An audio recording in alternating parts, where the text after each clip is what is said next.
You ask Tiger to solve. This deals with linear equations with one unknown. The final result is d equals 114. Let's solve it step by step. Group all constants on the right side of the equation.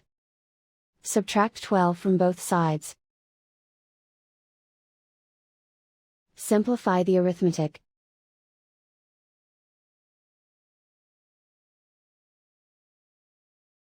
Isolate the d. Multiply both sides by 6. Group like terms. Multiply the coefficients. Simplify the arithmetic.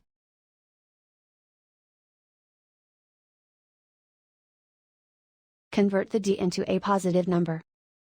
Multiply both sides by -1.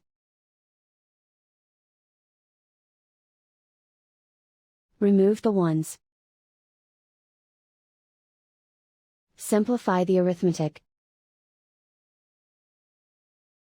And so the final result is d equals 114.